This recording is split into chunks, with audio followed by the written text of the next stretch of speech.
जी अस्सलाम वालेकुम students, I hope you are doing good. मुझे ज़रा एक्नॉलेज कर दें कि आप लोगों को ऑडियो आ रही है, मेरी आवाज़ आ रही है।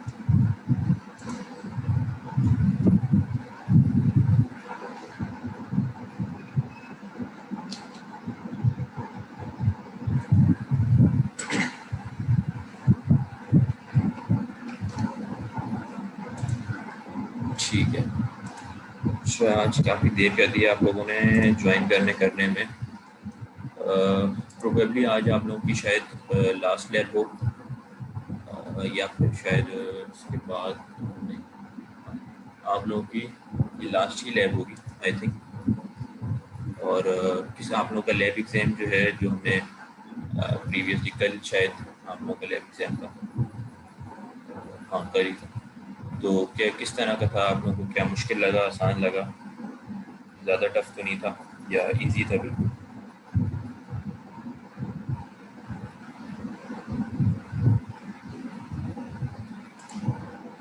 बहुत आसान था, बहुत आसान, इन टाइम हो गया, नॉर्मल था। ठीक है ठीक है ठीक है ठीक है, इसका मतलब सबके मिक्स जो है ओपिनियन है। बहुत अच्छा हुआ, वेरी गुड। अच्छा अच्छा, आज हम जो लैब करने जा रहे हैं ये आप लोगों की लैब नंबर 11 है। ये है integer arithmetic and bit manipulation की। ठीक है, आप लोगों ने असाइनमेंट नंबर 2 जो आपका अपलोडेड है उसमें भी देखा होगा कि एक क्वेश्चन नंबर 1 आप लोगों को गिवन है। अगर हम देख लें यहाँ पर,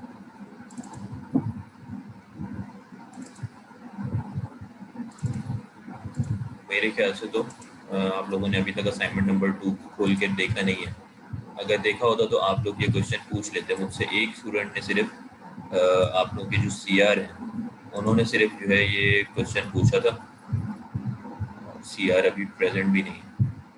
हाँ, सिर्फ उन्होंने ये क्वेश्चन पूछा था कि सर ये क्वेश्चन नंबर 1 जो है ये किस तरह होगा, ये तो अभी तक हमने पढ़ा ही नहीं है।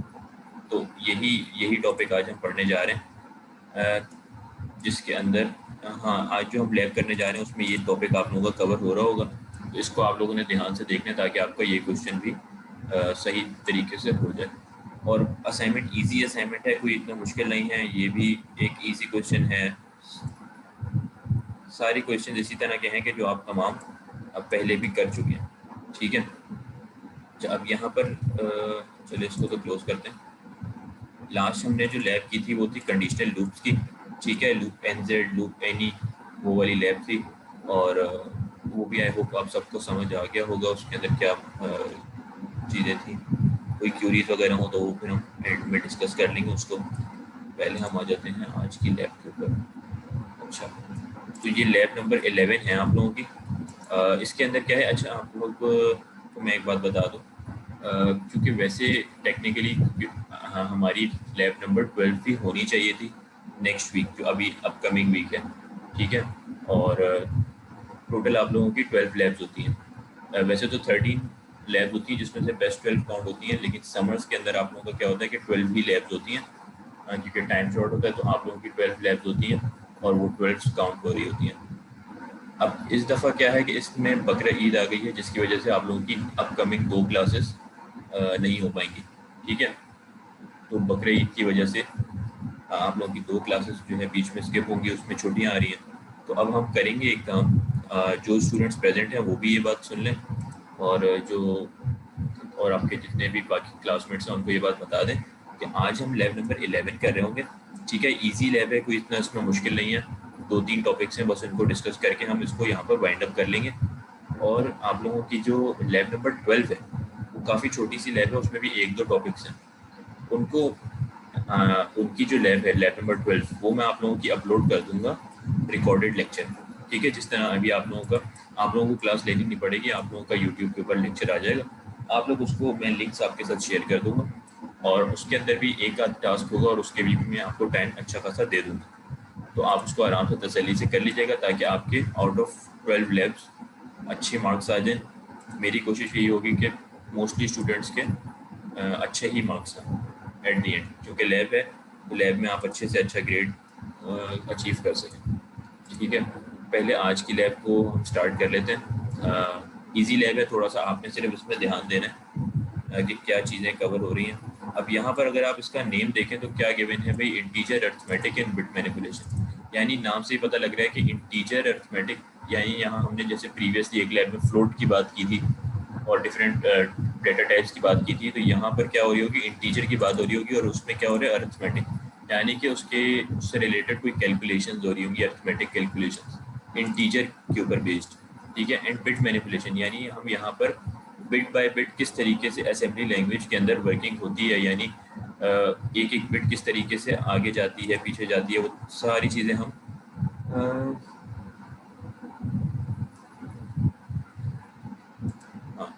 अच्छा, ये अभी नहीं, पॉजिटिव नेगेटिव वाली चीज़ तो नहीं है। अभी आप लोग इसको स्टडी करेंगे तो आपको समझ आ जाएगा कि क्या हम इसमें डिस्कस करेंगे। बिट मैनिपुलेशन का क्या मतलब है कि हम bit by bit assembly language में किस तरह काम हो रहा होता है और किस तरीके से आप एक ही इंटीजर या एक ही बाइनरी वैल्यू को कि एक एक बिट को किस तरीके से आगे शिफ्ट, पीछे शिफ्ट, रोटेट और मल्टीपल इंस्ट्रक्शंस हैं वो करवा सकते हैं। ठीक है। तो यहाँ पर आपके सामने फर्स्ट आप लोगों का टॉपिक जो है, अगर आप उसको देखें, यहाँ पर क्या गिवन है, बिट वाइज लॉजिकल इंस्ट्रक्शंस। ठीक है। तो यहाँ थोड़ा सा इसको हम रीड कर लें, इसको हम प्रैक्टिकली भी करके देखेंगे। तो रीड करने तो क्या गिवन है भाई, बिट वाइज लॉजिकल इंस्ट्रक्शंस के अंदर the IA32 यानी Intel Architecture 32 instruction set contains the AND और XOR NOT and test instructions। अब ये AND और NOT ये आप लोगों ने पहले भी प्रीवियसली भी 2-3 कोर्सेज में आप पढ़ चुके होंगे और पहले शुरू से आप लोग पढ़ते आ रहे हैं ये तो बचपन से ही कि AND गेट क्या होता है, OR गेट क्या होता है, XOR क्या होता है, इनके ट्रुथ टेबल्स की आप लोगों ने बनाए होंगे पहले। आई थिंक DLD के अंदर आप लोगों ने ये तमाम AND और XOR NOT ये सारे पढ़े होंगे, ऐसा ही है। ठीक है। Excuse me sir. जी सर एक क्वेश्चन था, ये तो खैर सब ये थ्योरी में पढ़ चुके हैं सर। इसी तरीके का एक वो है, जैसे कि अगर एक नंबर है मेरे पास 1 2 3 4 करके एक नंबर है, डी वर्ड या वर्ड डेटा टाइप में किसी भी उसमें, तो सर अगर मैं चाहता हूँ कि सिर्फ उसका पहला कैरेक्टर उठा लूँ असेंबली में, तो सर ये कैसे हो सकता है? अच्छा, एक बात पहले एक एरे का तो इंडेक्स के उस पर उठा लें, लेकिन अगर मैं चाह रहा हूँ किसी एक नंबर का ही उठा लूँ, सिर्फ पहला कैरेक्टर। पहली बात तो ये है कि आपके पास जो भी क्वेश्चन, ये ठीक है मुझे आपका क्वेश्चन तो मिल गया है, लेकिन नेक्स्ट टाइम के लिए भी जो भी आपके पास क्वेश्चन हो, क्यूरी हो, आप उसको नोट डाउन करके रख लें इन दी एंड, क्योंकि अब एक फ्लो चल रहा होता है हमारी लैब का, वो फ्लो डिस्टर्ब ना हो, तो आप नोट डाउन करके रख लें उसको। एंड ऑफ द लेक्चर जब एंड आपसे पूछा जाता है कि भाई कोई क्वेश्चन है या क्यूरी है, तो उस वक्त आप लोग पूछ लें। ठीक है। तो अभी हम इसको पहले कवर कर लें, उसके बाद आप जो है एंड में मुझे एक दफ़ा रिमाइंड करा दीजिएगा, तो फिर मैं आपको इसका बता दूंगा कि किस तरीके से पॉसिबल है। ठीक है। अच्छा, थ्योरी में तो आप लोगों ने ये चीज़ें पढ़ी होंगी, लेकिन इसको प्रैक्टिकली किस तरह करते हैं इसकी एग्जांपल्स आप लोगों ने नहीं करके देखी होंगी। तो एंड और एक्सोर ये तमाम जो आप लोगों ने गेट्स डिस्कस किए होंगे, इसमें क्या चीज़ें हो रही होती हैं, इसके ट्रुथ टेबल किस तरह बनते हैं, दो वैल्यूज़ के ऊपर, दो बाइनरी वैल्यूज़ पे एंड आप परफॉर्म करें तो क्या आपके पास आउटपुट आता है, ये तमाम चीज़ें अभी हम डिस्कस कर रहे होंगे। ठीक है। और यहाँ पर क्या गिवन है, that implement bit wise logical operations. ठीक है भाई, the source and destination operands can be bytes, words और डबल वर्ड्स। यानी यहाँ पर क्या है भाई, सोर्स और डेस्टिनेशन आपके पास बाइट्स हो सकती हैं, वर्ड या डबल वर्ड। यहाँ पर फ्लोट का कॉन्सेप्ट नहीं है क्योंकि आप इंटीजर के ऊपर काम कर रहे हैं। And they must be of the same size, source और ऑपरेंड का साइज सेम होना चाहिए जब भी आप ये कोई भी लॉजिकल इंस्ट्रक्शन परफॉर्म कर रहे हो उनके ऊपर। ठीक है। The instructions are listed in the table. ठीक है भाई। अब ये कुछ इंस्ट्रक्शंस आपको गिवन है, एंड और एक्स और नॉट और टेस्ट। टेस्ट आपको याद होगा हमने प्रीवियस लैब के अंदर लैब नंबर 9 के अंदर आई थी, नहीं 10 के अंदर ही हमने प्रीवियस लैब में, यहाँ आपको याद होगा टेस्ट का एक इंस्ट्रक्शन हमने परफॉर्म किया था। हाँ, टेस्ट का इंस्ट्रक्शन परफॉर्म किया था। तो टेस्ट बेसिकली क्या कर रहा था, टेस्ट एंड वाला काम कर रहा था। तो इसको भी अभी हम इन डिटेल डिस्कस करेंगे।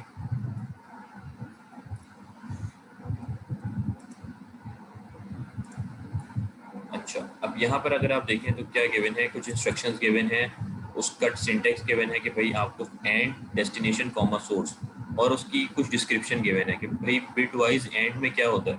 अगर आप लोग थ्योरी में इस चीज़ को पढ़ चुके हैं तो फिर तो हम इसको और फास्ट लेके चलेंगे आप लोगों को। इसका मतलब ये तमाम चीज़ें समझ आई हुई भी होंगी, एक रिवीजन हो जाएगा। बिट वाइज एंड के अंदर आपके पास क्या होता है भाई, resultant bit is 1 if both bits are.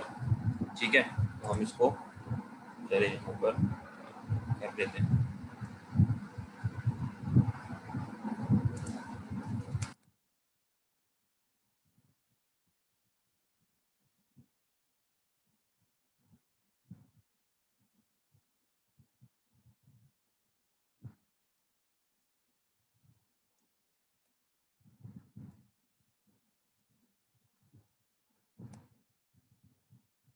Bit wise logical instruction और कौन कौन से हम डिस्कस कर रहे हैं।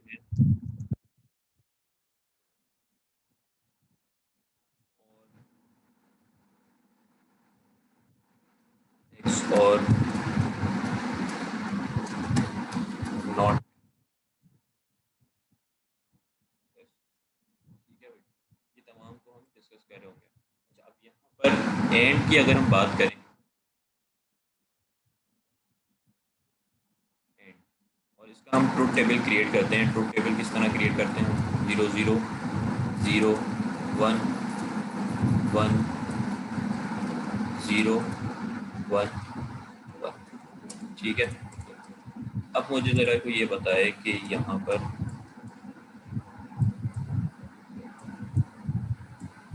क्या चीज़ 0 0 का अगर हम एंड करें, एंड आपको क्या कहता है, एंड आपको कहता है बिट वाइज एंड पर क्या होगा, resultant bit is 1 if both bits are 1। यानी रिजल्टेंट बिट तभी 1 होगी जब आपके पास दोनों बिट्स यानी कि सोर्स और ऑपरेंड दोनों 1 है।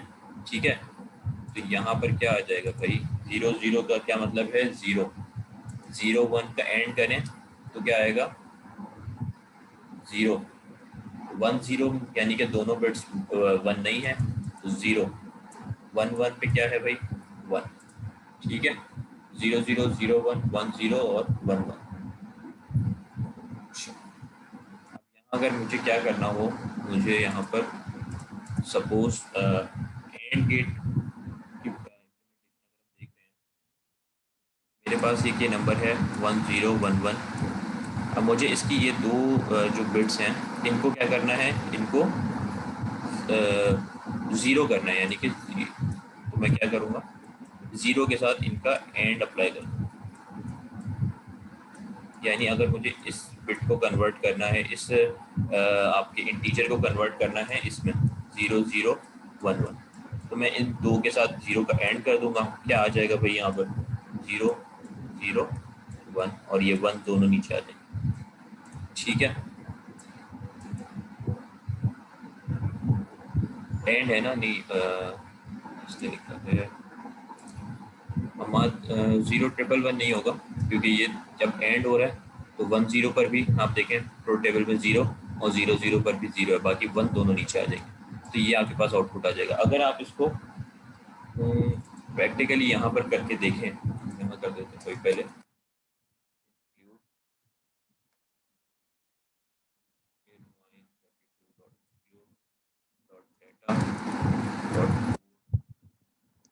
Procedure set.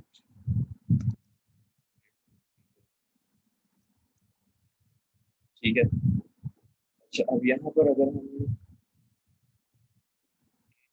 परफॉर्म करना है तो पहले तो हमें क्या करना पड़ेगा, अगर इसके और इसके ऊपर करते हैं, सोर्स ये सोर्स है और ये डेस्टिनेशन। ठीक है, तो हम क्या करेंगे, वो ई एक्स में हमें स्टोर करना पड़ेगा जाहिर है। हम कह देंगे 1 0 1 1 बाई। ठीक है, यानी कि ई एक्स रजिस्टर में हमने स्टोर कर दिया पहला हमारा सोर्स या फिर डेस्टिनेशन ऑपरेंड, और ये है बाइनरी, तो हमने इसका रेजिक्स दे दिया बी। ये तो सबको पता है रेजिक्स क्या चीज़ है। ठीक है, वो E B X comma 0 0 1 1 binary. ठीक है, अब ऑपरेशन हमने क्या परफॉर्म करना है, एंड। एंड का क्या सिंटेक्स है, डेस्टिनेशन कॉमा सोर्स, तो हम कहेंगे एंड। इसका आउटपुट हमारे पास क्या जनरेट होना चाहिए, अगर एंड क्या है भाई, 1 1 पर 1, 1 1 पर 1, 0 और 0, 0 0 1 1 आना चाहिए। तो हम यहाँ क्या कर देंगे भाई, ई एक्स में ज़ाहिर है जाके ये एंड डेस्टिनेशन में सेव होता है, ठीक है। तो डेस्टिनेशन को आउटपुट करवाने के लिए और राइट, अब ये बाइनरी वैल्यूज़ हैं तो हम राइट बाइनरी करते हैं। अब अगर आप यहाँ देखें तो 0 0 1 1 आउटपुट आना चाहिए हमारा।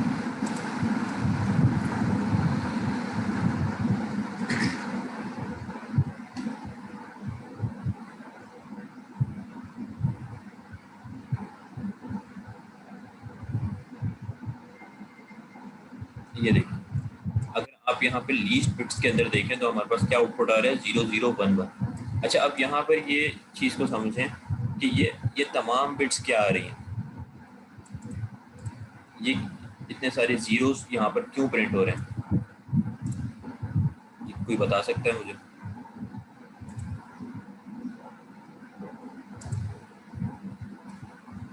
हमने तो इसके ऊपर एंड अप्लाई किया 4 बिट्स पे, तो हमारे पास ये इतना लंबा आउटपुट क्यों आ रहा है, क्यों जनरेट हो रहा है? ये इसलिए जनरेट हो रहा है बेसिकली क्योंकि आपने यहाँ पर, क्योंकि 32 बिट होता है ई एक्स, बिल्कुल सही, क्योंकि आपने यहाँ पर यूज़ किया है 32 बिट, यानी कि आपका जो डेस्टिनेशन ऑपरेंड है यहाँ पर मूव कराते वक्त, ये चीज़ तो हमने एड्रेसिंग मोड में देखी थी ना कि आपका सोर्स का एड्रेस जो है वो मूव कराते वक्त छोटा हो सकता है और डेस्टिनेशन का साइज़ बड़ा हो सकता है, सोर्स छोटा हो सकता है और डेस्टिनेशन का साइज़ बड़ा हो सकता है, ठीक है। तो ये चीज़ तो हमने डिस्कस की थी। तो उस हिसाब से क्या होता है कि आपके पास ये है 32 बिट। 32 बिट का क्या मतलब है, 4 बाइट्स, यानी कि ये हो गई 1 बाइट, 2 बाइट, 3 बाइट और 4 बाइट, ठीक है। यानी कि 2 टाइम्स 2 टाइम्स वर्ड, ये 1 वर्ड, ये 2 वर्ड, सही है। तो ये चीज़ हमें पता है कि अब जब ये है हमारे पास 4 बिट्स, तो ये हमारे पास कहाँ जाकर स्टोर होता है, लीस्ट यानी कि लोअर एड्रेसेस के अंदर, यहाँ पर आके हमारे पास ये स्टोर होगा। जो भी चेंजिंग, अगर अब हम यहाँ पर 4 बिट्स की जगह 8 बिट्स का इस्तेमाल करेंगे तो ये 8 बिट्स हमारे पास यूटिलाइज होंगे, 16 बिट का करेंगे तो यहाँ 16 बिट यूटिलाइज होंगे, ठीक है भाई। ये सॉरी यहाँ से अच्छा, तो ये आपने देख लिया, एंड ऑपरेशन परफॉर्म हो गया, आपके पास आउटपुट के अंदर चेंजिंग जब भी आप यहाँ पर देखेंगे तो किस तरह आएगी, यानी इन लोअर एड्रेसेस के अंदर आप चेंजिंग देखेंगे तो हमारे पास एंड ऑपरेशन बिल्कुल सही परफॉर्म हो रहा है, 1 1 पर 1, 1 1 के ऊपर 1, 0 0 पर 0 और 1 0 पर 0, ठीक है। अच्छा, इसी के साथ नीचे अगर आप देखें तो आपको गिवन है एंड के बाद और, ठीक है। अच्छा, और के लिए अगर हम यहाँ पर एक ट्रुथ टेबल बना लें तो और का ट्रुथ टेबल क्या कहता है, 0 0 0 1 1 0 1 1,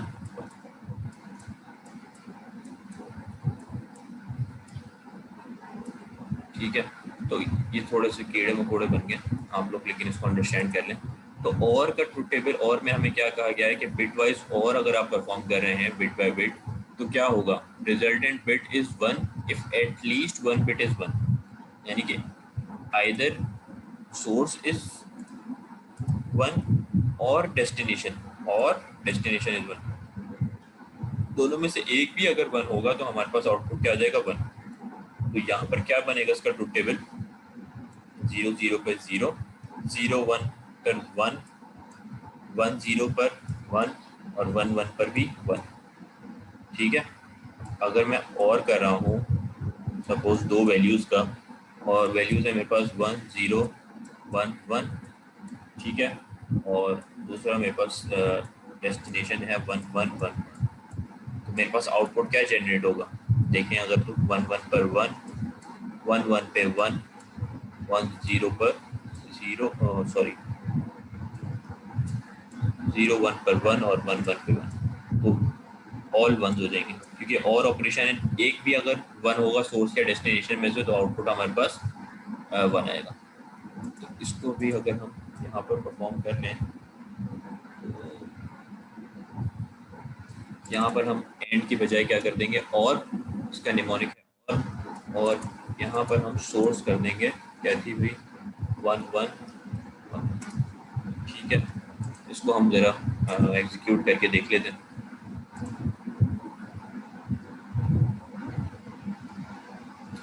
ये देखिए, अब आप यहाँ पर लोअर बिट्स में देखें तो आउटपुट क्या आ रहा है 1 1 1। ठीक है,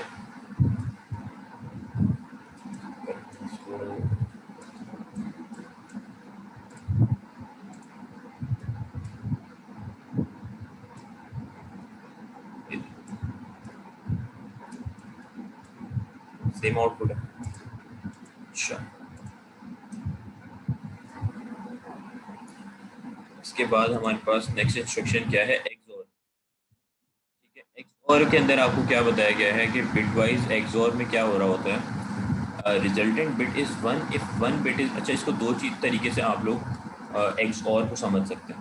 पहले तो इसको अगर इसकी डिस्क्रिप्शन देखें तो इसमें क्या गिवन है, बिटवाइज एक्सओर में क्या हो रहा होता है, resultant bit is 1 if 1 bit is 1 and other bit is 0।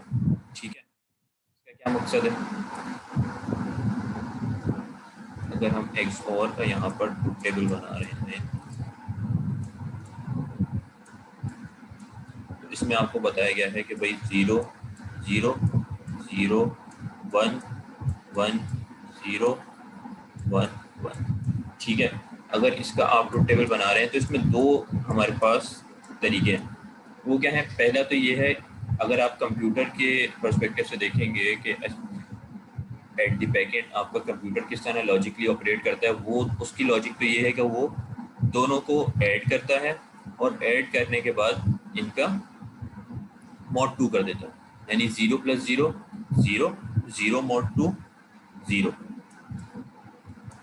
0 + 1 1 1 mod 2 1 1 + 0 1 1 mod 2 1 1 + 1 2 2 mod 2 0। ठीक है, एक तो इसकी ये लॉजिक है, ये बैकएंड पर कंप्यूटर इस तरह कर रहा होता है। और अगर आपने इसको याद रखना है तो आप इस तरह रख सकते हैं कि अगर दोनों बिट सेम है, यानी कि या तो 0 0 है या 1 1 है, अगर तो दोनों बिट सोर्स और ऑपरेंड सेम नंबर है यानी 0 0 या 1 1, तो आपके पास आउटपुट क्या आएगा 0। और दोनों अगर चेंज है यानी डिफरेंट है, यानी 0 1 या 1 0, तो उस पर आउटपुट आएगा 1। ठीक है, और अगर आप इसको देख भी लें तो यहाँ पर भी ये गिवन था, resultant bit is 1 if 1 bit is 1 and other is 0, यानी एक बिट अगर 1 है और दूसरी 0 है तो आपकी रिजल्टेंट बिट 1 होगी। और अगर दोनों सेम है, 0 0 है या 1 1 है, तो आउटपुट रिजल्टेंट बिट 0 होगी आपकी। और लॉजिकली बैक एंड पर क्या हो रहा होता है कि एडिशन करके mod 2 0 0 0 0 mod 2 0। ठीक है, एक्सओर इस तरह परफॉर्म हो रहा है। एक्सओर को भी हम एक नज़र देख लेते हैं, यहाँ पर हम प्रैक्टिकली कर लेते हैं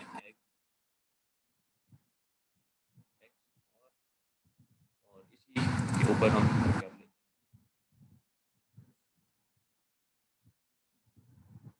यहाँ आउटपुट क्या आना चाहिए वैसे, रिजल्टेंट बिट सेम कौन कौन सी है भाई, ये दोनों सेम है, ये सेम है और ये सेम है। तो सेम के ऊपर हमारे पास क्या होता है, 0 आ जाता है।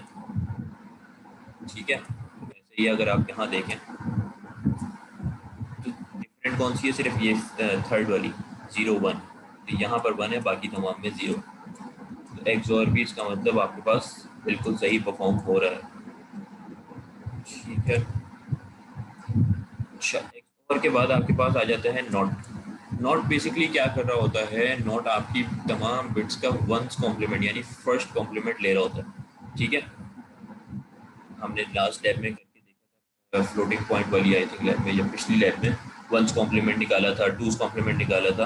तो वहाँ पर क्या होता है, तमाम आपकी बिट्स इन्वर्स हो जाती हैं। ठीक है, और या आपने अगर कभी साइन चेंज वाला देखा था, फ्लोटिंग पॉइंट चेंज साइन, यहाँ पर साइन चेंज हो रहा होता है, या फिर आपके पास निगेट का अपने ऑपरेशन देखा था जहाँ पर आपकी वैल्यू प्लस है तो माइनस हो रही है। इस तरह के ऑपरेशन जहाँ निगेट हो रहा है, साइन चेंज हो रहा है या फिर वंस कॉम्प्लीमेंट लिया जा रहा है, वहाँ इन सब तमाम ऑपरेशन में आप देखेंगे कि आपके पास सोर्स और डेस्टिनेशन नहीं होता, आपके पास सिर्फ डेस्टिनेशन होता है, क्योंकि इस तरह का आप ऑपरेशन सिर्फ एक ही ऑपरेंड के ऊपर परफॉर्म कर रहे होंगे। तो यहाँ पर भी ऐसा ही है, यहाँ पर सिर्फ not destination, not comma destination, comma source नहीं है यहाँ पे, नॉट और डेस्टिनेशन, सही है। यानी जो भी डेस्टिनेशन में आप बाइनरी नंबर देंगे उसका ये इन्वर्स कर देगा, यानी उसका ones complement. Bit wise not में क्या हो रहा है, toggles all the bits in an operand ones complement, ठीक है। No flags are affected by the not instruction. अगर आप इसको यहाँ कर लें नॉट और डेस्टिनेशन दे दें EAX, तो अब हमारे पास यहाँ पर EAX में क्या है 1011, तो नॉट करके क्या आ जाएगा 0100।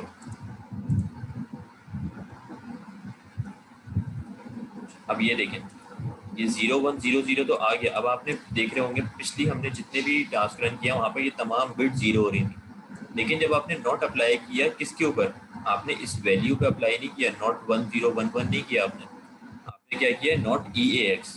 तो EAX तो ये पूरा रजिस्टर है ना, ये सिर्फ वैल्यू का तो नाम EAX नहीं है, ये तो पूरा रजिस्टर 32 बिट का नॉट हो रहा है। तो उसमें जितनी जीरो वैल्यूज थी उसने उसको भी तमाम को 1 कर दिया, और जितनी भी 1 वैल्यूज थी उनको 0 कर दिया, ठीक है। Okay sir, got it.